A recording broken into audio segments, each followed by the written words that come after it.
Je parlais de Mostefa, qui a un petit peu le même travail que Cahuzac.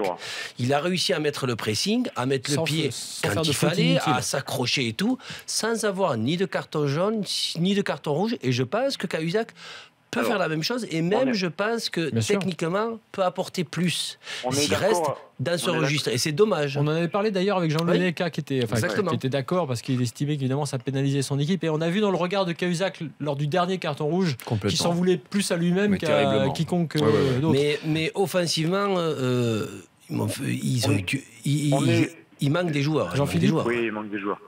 Il manque Crivelli et Saint-Maximin. Parce que sur quelques contres, tu peux leur faire mal. Il manque quand même un dynamiteur comme Saint-Maximin et un buteur comme Crivelli, c'est dur.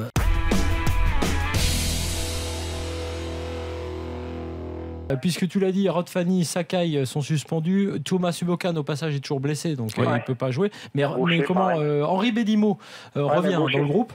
Oui, tout à fait. Donc ça veut dire qu'on a, pour dire derrière, on va dire Doria, Rekik, Rolando, Bédimo, Evra. Donc voilà. Alors, sur 5 joueurs, tu as un 4 gaucher déjà.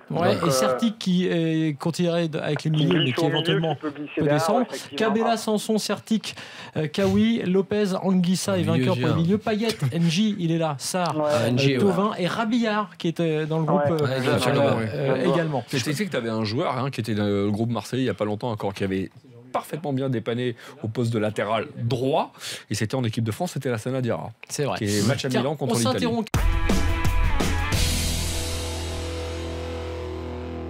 C'est bien parce qu'on peut faire une analogie entre le projet marseillais et le projet lillois, parce que c'est des projets de reprise en cours de saison, et que on a quand même plus de facilité à décrypter le projet marseillais.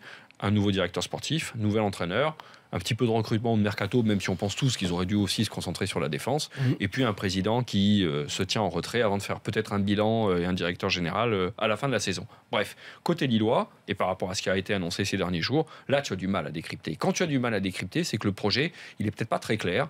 Moi j'ai le sentiment que la nouvelle direction, elle veut très vite montrer qu'elle est là, qu'elle est arrivée, donc on fait beaucoup de recrues, c'est grâce à M. Campos.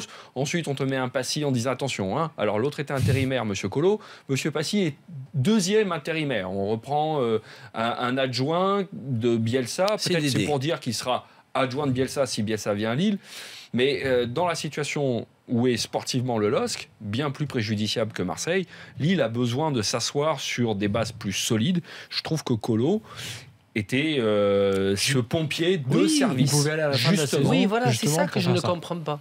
C'est surtout aller jusqu'à la fin de saison.